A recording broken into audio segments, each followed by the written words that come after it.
Okay. 8:25. It's the Lake on the Breeze. 93.9. Senator Kelly, wait, show that again, Senator Kelly. Hold on, yeah. We're gonna pull up the KUM News Zoom room here. Yeah, she's running it. Nice. She's active, yes. Senator Kelly Marsh Taitano. We have our legislative health chair, Senator Theresa Lahi, and the minority leader, Senator Tello Taitagui. Good morning, senators. Good morning. Good morning. Thanks for joining us. Let's just get right into it, and we'll just start with Senator Therese. Your reaction here. We tried to get a little bit to the bottom of this whole issue with the furloughs. I don't know if you guys saw, we had Robert Koss on from the Guam Federation of Teachers to kind of get into if we are going to have furloughs, because the F word was dropped yesterday in a release from the speaker. We asked Koss, what's the process? And it does sound like for the classified employees, it's a rather long process, which is good because it's designed to protect them. But it seems like the unclassifieds can get the boot a whole lot quicker. But when we asked Janella Carrera, the spokesperson of public health, about the furloughs, she deferred to BBMR, which I thought was interesting because I feel like if there's going to be 80 furloughs at public health, then probably, maybe, call me crazy, public health might have something to say about it. Is that crazy? It's kind of crazy. Yeah. So are there going to be furloughs or not? And maybe even just take us back, because when this all, after the budget bill was overridden, there was a release from the speaker. There was also this video that was sent in the chat of a portion of the discussion on session floor where the speaker had mentioned it and Lester had responded. Can you guys what's going on? Yeah, Senator Therese, go ahead, and we'll just start with you. What do you know about these furloughs? Is it real? Good morning, everyone, and thanks for asking us about this. First of all, a furlough is a choice. It's the governor's choice to furlough, and I think it's a very, I don't know, I would say anxiety-causing news release to say that's the first choice that we are going to make right now, when we are all facing the same cut in revenue. We're all trying to deal with it, and the first choice to make is going to be a furlough. I can't see that. I think if there's anything that's going to cause anxiety for the community, that's it, especially public health. And like Robert Koss said, there are rules for furlough. There are priorities. There are agencies that are priorities, you would think, in the government of Guam. And that this announcement that furloughs at public health are the only choice that we can make right now, I just think that's reckless and irresponsible. First of all, the OFB told us the budget covers all personnel. That's one. And then I talked to public health. And because we know that there were significant cuts to public health, but we asked them, will there be furloughs? And they were very clear. No, we've worked it out. We're not going to furlough anyone. And that was the director's decision. Of course, BBMR is saying now, maybe it's their decision. We'll see. But it reminds me of the time when, we were facing the Trump tax cuts to our revenues. And, they decided back then, well, why don't we, threaten the legislature with cutting police stations and fire stations first, before cutting a single person at Guadalupe, before cutting any other type of employee or any other cost of the government of Guam. We're going to cut a police station, a fire station, and now a public health. I find that to be irresponsible, and it needs to stop. We're all trying to work together with this crisis that we are in, and that's what we need to just stay focused on and stop making threats or, really causing panic. And I really feel for the employees at public health. Why should they be in the middle of something like that? It's not even necessary. It's not necessary. Senator Tello? Well, I think you're absolutely right. I share the same sentiments as Senator Tulahi, putting out these threats. I think, to me, bluntly, straight to the point, and I've always been that kind of person, that I think she just wanted to find an excuse why she voted no on the override. Maybe she... Sorry, that was... It's true. I can't think of anything else, because she had every opportunity when we spent weeks, 10 hours a day on the budget to find ways to assist public health. And if I'm not mistaken, there was an amendment that several of us supported, but not enough of us supported, where Senator Chalahi provided more funding for public health. And I don't think she supported that. We can look at the record. She didn't vote on that.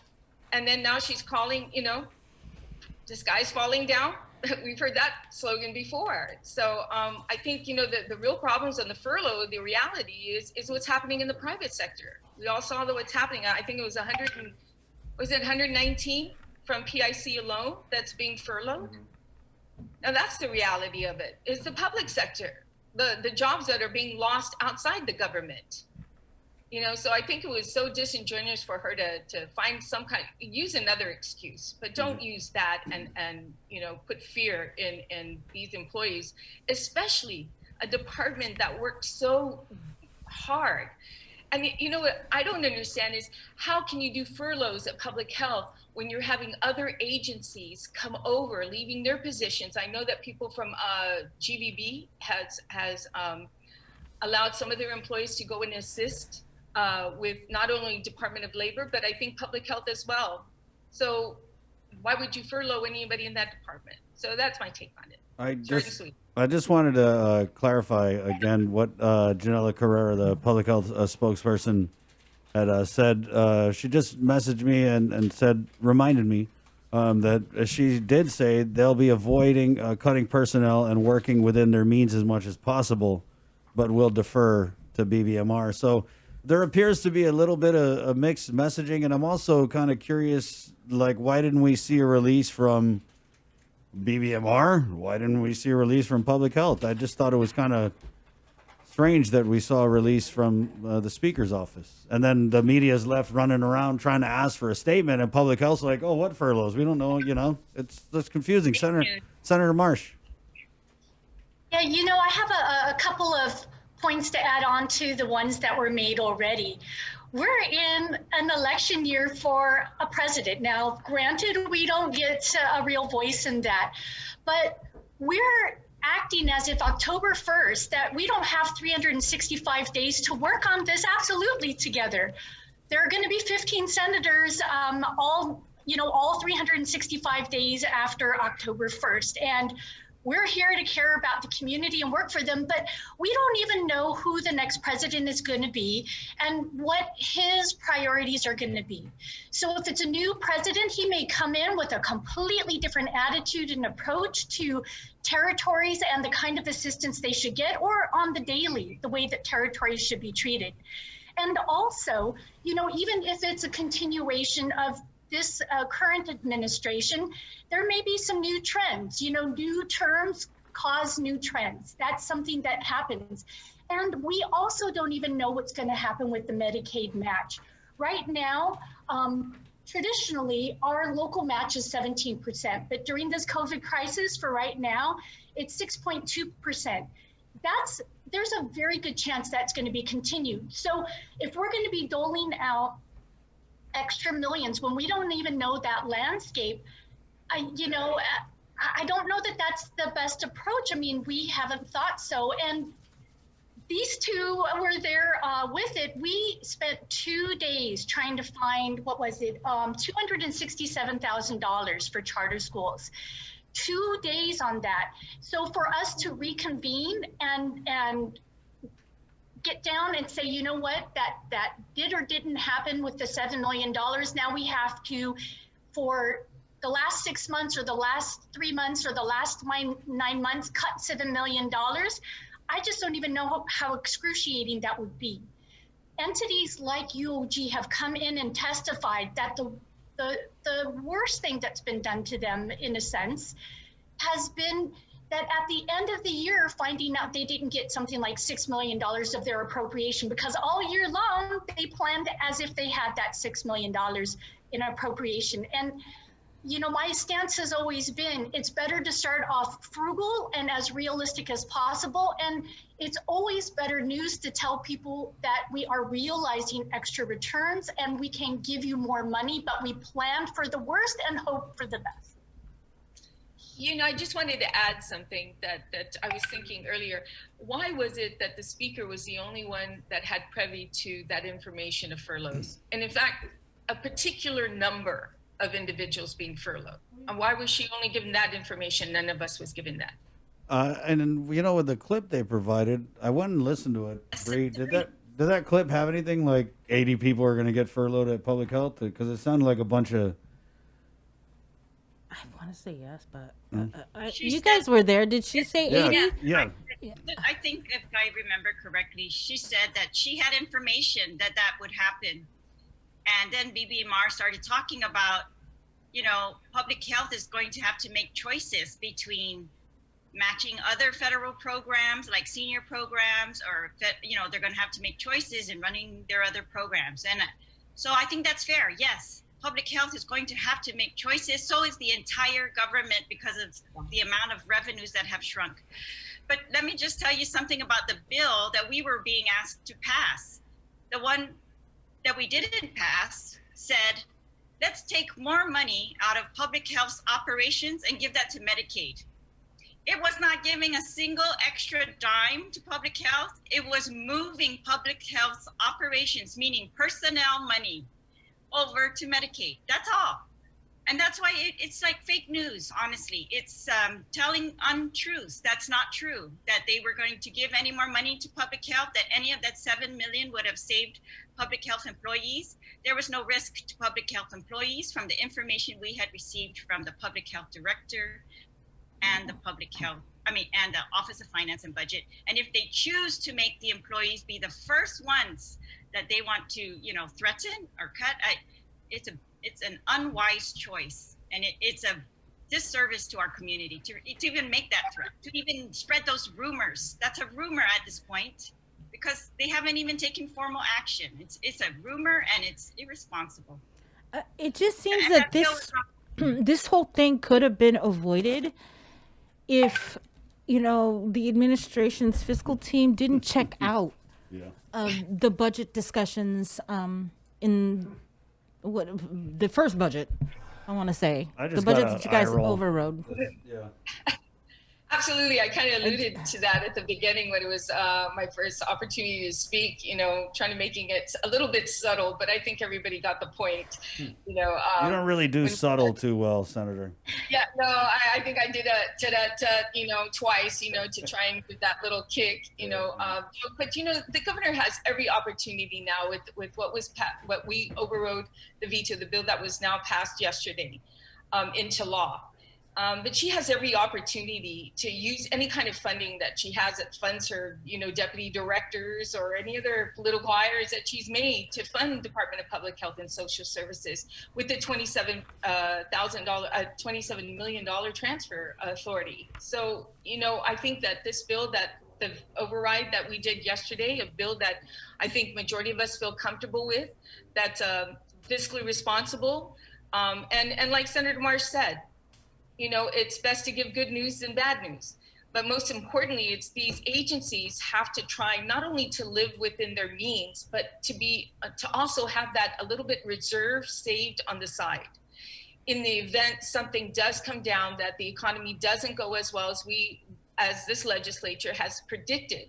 So there should be, every department should have a reserve, at least 10 or 15% reserve, just standing by just in case. I mean, we're going through this second wave of a pandemic when most people think that actually this is still the first wave, and most states now are going into a second wave. So this may go longer than we predicted. Right. Senator Marsh, I wanted to take it to you. I know that you had talked about the incessant vomiting of press releases, my words, paraphrasing here, from Adelup. I mean, it was just, we're in the middle of a pandemic, and you guys have this time to create these really elementary school graphics calling out the legislature. I just couldn't, and the thing is, I know, Senator, they're just too much in their feels in Adelup. There's just too much, and they want to lash out at people, and I feel the frustration. We're frustrated too, but I just think that they need to take a chill pill over there. For their own good, because I just don't see what the use of that whole process was to to put out these stupid graphics about the budget.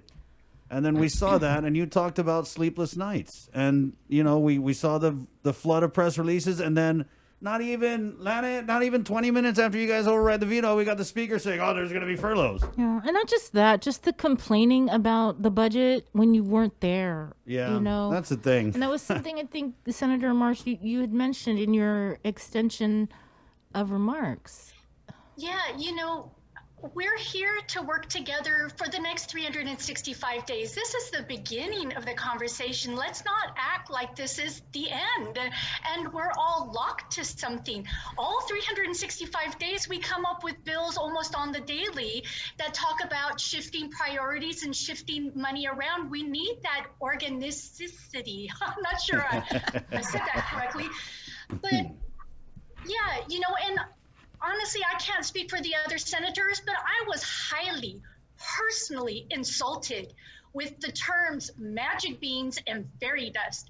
And I made a point of that in the governor's bill that was handed back down, those lapses, every single one of them was in her bill. She didn't take them out.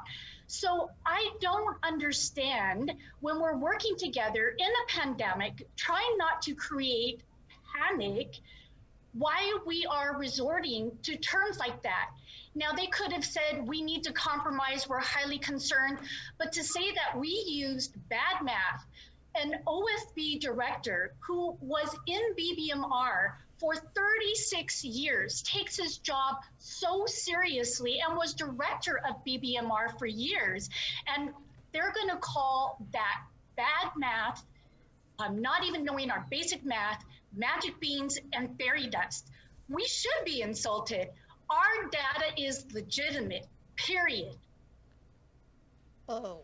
And my dad was a math teacher. Not that I'm as good as Yeah, math. take that for your math. There's consultations.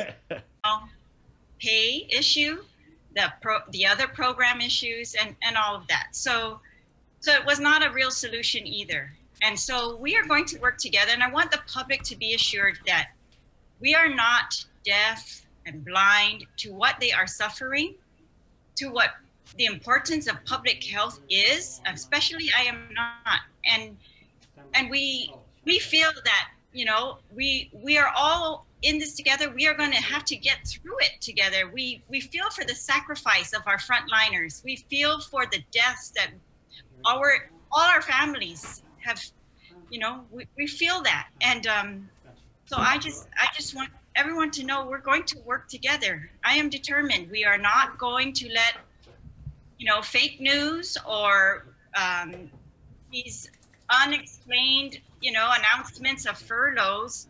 I hope people just don't take that seriously until the governor announces that's exactly what her priority is. And I don't believe she would do that. I do not believe this governor is going to give up Medicaid funds. I do not believe this governor is going to furlough public health employees when we need them the most. I don't believe that. And I certainly hope it does not happen like we saw in the past, the shutdowns of police stations and fire stations to make a political point. I really pray that does not happen. I don't think our community deserves anything like that. Right, but she says it will force us to cut services for our elderly, our foster kids, vulnerable adults, and our COVID surveillance and contact tracing unit. And it will likely mean the reduction of hours at the Judiciary of Guam. I mean, those are the words from the office of the governor as a result of this clear and present danger that this budget. And they're saying they're being forced, but they are not forced. They have broad authority. They make priorities and they make choices every day. And that's what we're asking, is to make the best choices for the people of Guam, not the worst. Make the best choices for the people of Guam. The ones that will make the community feel safe. Senator Tello? You know, it is about choices, and this governor definitely has that with the 15% transfer authority. There's her choice right there. It's plain and simple. But I want the public also to know, to rest assured that every month we are going to be looking at revenues, and if there's any revenues that are exceeding that amount, it's definitely going to go to, public health and other areas that are desperately in need of it, essential. So I truly don't believe that the governor is going to fail our public health system at all. I mean, she was a nurse. Is still a nurse. Senator And Kelly. it's still, yeah. She keeps up her license. Yeah. Yeah. Okay. Yeah. Even better. Even more so. So no, it's time, and it's true. It's time that we put down the gloves, and start working together. The budget was one of the biggest things that it's the biggest responsibility this legislature has. And we did our due diligence. We looked at the numbers. We're being very conservative. I wish we could even be more conservative, but I knew that anything other than this budget that would come out of the governor's office would exasperate the revenue. And where are we then? One of the questions I asked Director Burns, can you explain what a deficit is? And when he explained it, I mean, it was just clear as day. Spending money that we don't have. We don't need to be in a deficit. So that's my take on it. But he can guarantee that I will watch this diligently and ensure that we stay within our means. Well, I'm glad you guys still have faith, because when you say that, I think about the people that waited in lines for the grab and go at GDOE, and people who are waiting for some sort of local programs, local financial assistance programs, and that never came until CARES Act happened. And then we saw, okay, we're going to use some of this for that, and we're going to use some of this for that. So I'm glad you guys are keeping faith in this administration, because I tell you what, I bet there's a lot more people out there that have lost faith, that have lost trust in this administration. And so what happens when and if these furloughs do happen? What will the legislature do, or what can the legislature do? Senator Kelly. Well, I want to build on some of what they were saying. With the budget as it was, I expressed throughout the process and even in my closing statement, I'm still incredibly worried about our special funds. We see that they're underperforming, and yet some of them are still being put forward as if they're going to perform in certain ways. And so, I think we tried to be fiscally prudent, but there are still concerns that we won't even meet our fiscal prudence. And so we have to be aware of that.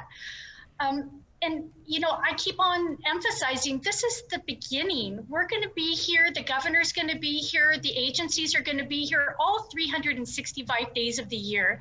We're going to look at the money coming in carefully. And another concern that I had with the governor's bill was taking away $1 million from GCC. GCC just had their workforce type of conference, right? Opportunity conference. And they're going to be key. They're running boot camps to get people into positions that are stable, that are highly needed and well paid and well respected. And we need GCC to help re-envision and rebuild our economy. And the transfer authority is still there. If it ends up being their choice and their priority, they can still take money from GCC, but at least for myself, I wanted to leave that money with GCC so they can be part of that economic recovery for us.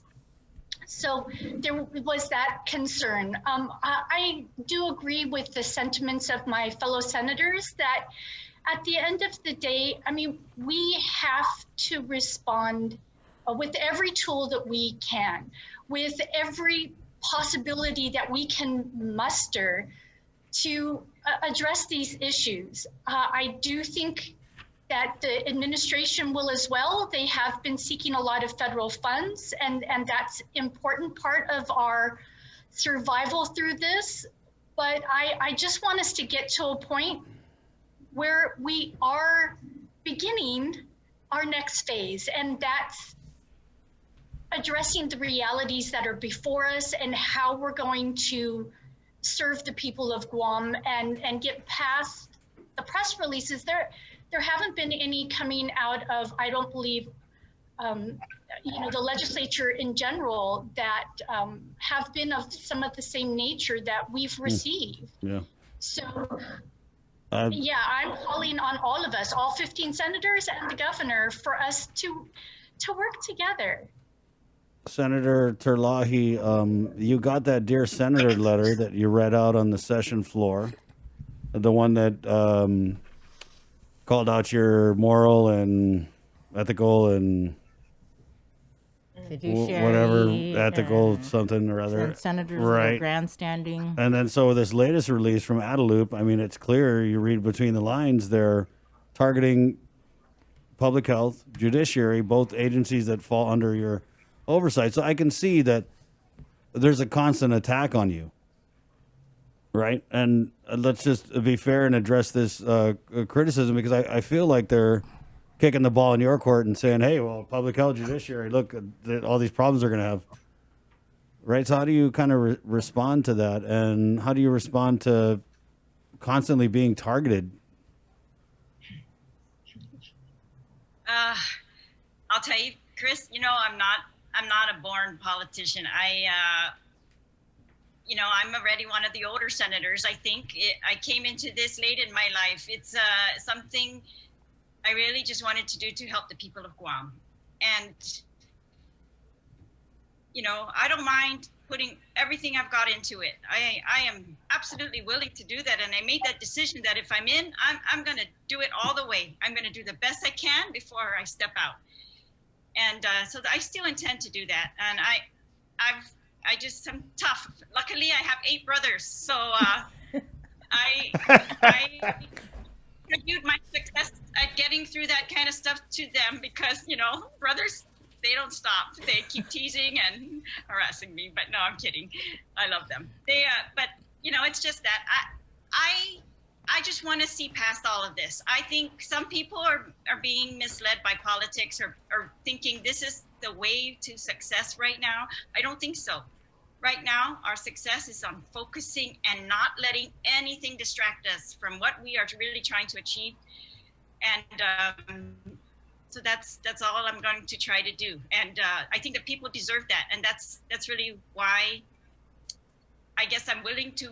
I'm not going to say I'm going to put up with it, but I'm going to get through it, Chris, because it's kind of like, boy, look at me, I'm a lawyer and I can fight them on it, but I feel bad that if they're going to use that same tactic on other people, it's just not right. But this is I don't know, maybe it's a game for some people. It's not for me. So I just want to keep doing what we're supposed to be doing. I'm going to keep focusing.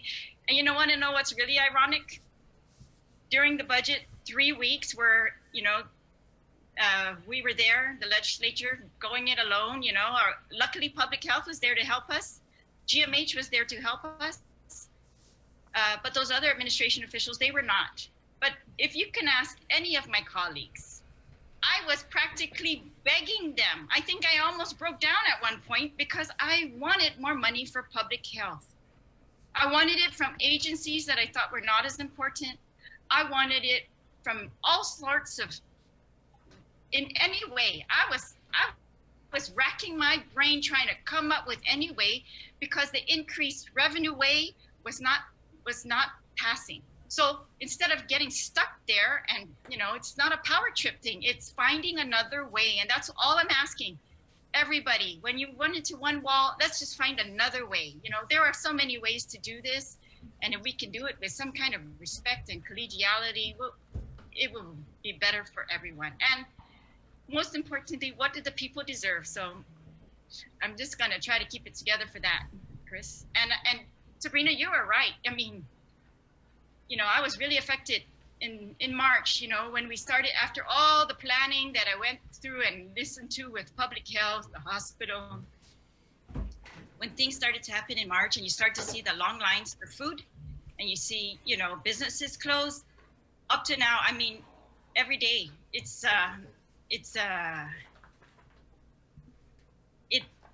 affects us. And I think, I'm hoping it's making us wiser and it's making us choose what we're going to battle over and what we're not going to battle over, and that we're going to always side with the people because they are the ones who need us. They need us. And I have to say, throughout the past several months, I've seen you guys, the three of you specifically, really fighting. And Senator Marsh Titano, some of your speeches on session floor, it really, I almost wanted to cry. Like, my gosh, she's, especially your extension of remarks, and that's why I had to play it the other day. Right. Just how you guys have been doing this, basically, alone, and there were opportunities definitely for the administration to give their input and to work together, like you'd said, and just to hear about the furloughs and all this other stuff afterwards, it just kind of makes me mad. I drew the parallel earlier, and I know you did as well, Senator, about becoming the thing that you hate. We hear so much about from Carlo Branch and Adelup about former Governor Calvo and the closing of police stations, the fire stations, and then to see these same tactics, although the financial circumstances obviously are different, but to see kind of the same thing being done now with this administration. I mean, the hypocrisy, it's just crazy. We're really behind on time. Senator Talai, thank you. We'll go ahead and Senator Tello, and then we'll shoot it over to Senator Kelly to close it off. Oh, well, no, thank you. Did you want me to speak before? Okay. Yeah. Well, I just want to thank you, everyone. A lot was said today, and I agree with my colleagues here. I didn't have any brothers. I had 4 sisters. Now it explains to me why I'm so tough. I didn't have brothers, so my dad kind of made us all into, being real tough kind of girls. So, I love my sisters and my father for it. But, I'll continue to keep the administration's feet to the fire, and push for it. And definitely it's the public that drives my fight for them and push. So that I appreciate the time and the opportunity. And for my colleagues too, all their work they've done in the legislature to push this veto bill to become law. Thank you. Senator Kelly? Yeah, so they have, the fellow senators here have expressed themselves very well.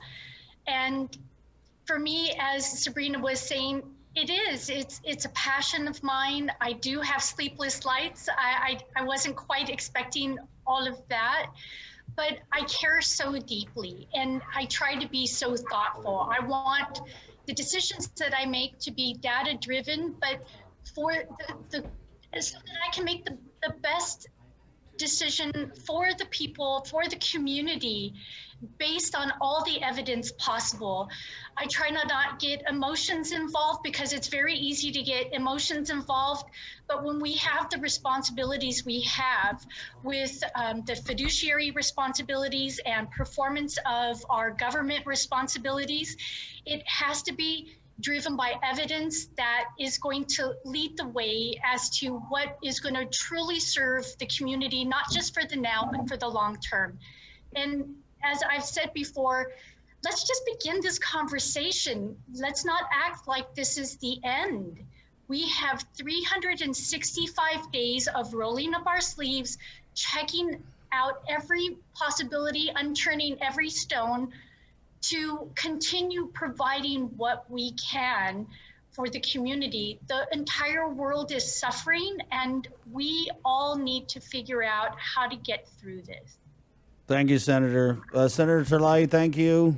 Senator Tello, thank you, ladies, for coming on. Appreciate it. Okay, thank Take you. care. Anytime. Wash your hands. Be Stay safe. home. Right on. Stay out of trouble. Don't open Create any a weird. safe- Don't open any weird envelopes you get in the mail from Adelup. Create a great day. Bye-bye. Bye. Ooh boy. They've been officially dubbed the 3T squad. Yeah.